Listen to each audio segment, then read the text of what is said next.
ચાલુ કરવું છે એ રીતે ચાલુ. હા, આ કલમ છોપવાની વિધિ જોવી તો જોઈ લેજો. જેને જોવે એને હેઠેથી કટ મારતો કેમેરો રાખી દે, હેઠેથી કટ મારીને કોથળી કેમ તોડવી.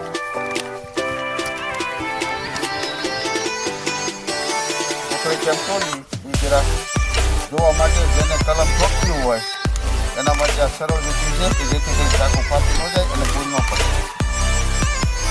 કલમને હવે ખાડામાં મૂકી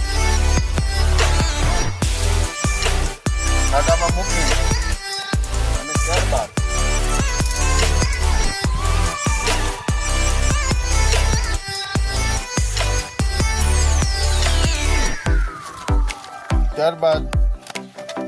દીપભાઈ કોથળી આ સાઈડ લઈ ગયો, આની પણ ખૂણે લઈ ગયો થોડીક.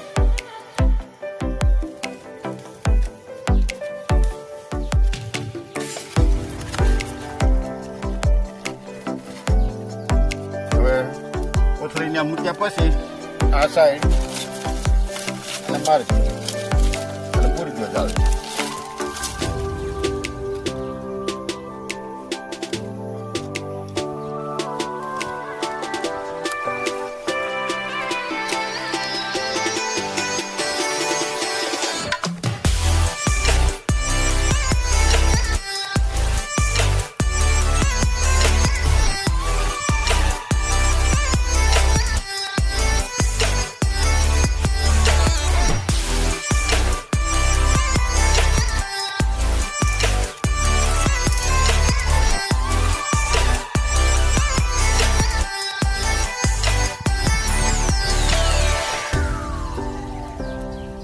ત્યારબાદ એને દોરીથી બાંધી દો 1 મિનિટ. અને ઓલા હોટીથી તમે થોડુંક આમ કર્યું સાઈડમાં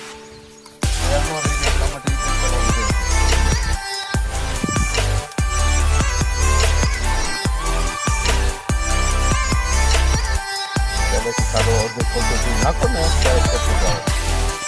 તમે તો તમે આમ થતું છે ને તો ભૂલ કરેલી છે. તમે ચાલે પેલા ગમી તમે તો પોટ થતી ઉપર જ લઈ લીધું. આ ડાળી છે, ડાળીને વચ્ચેથી કાઢો તમે પ્લાસ્ટિક બાંધો તમે તારે હરી ન જાય. અને ડાળીને વચ્ચેથી કાઢીને થોડું ઢીલું રાખવાનું છે. આંબો પોતાના વજન ઉભો રહે. આગો પાછો થોડોક જ ખાવો જોઈએ. હરી ગયો હોય ને તો પોતાના વજનથી ઉભો રહી જાય અને આપણી પૂતળી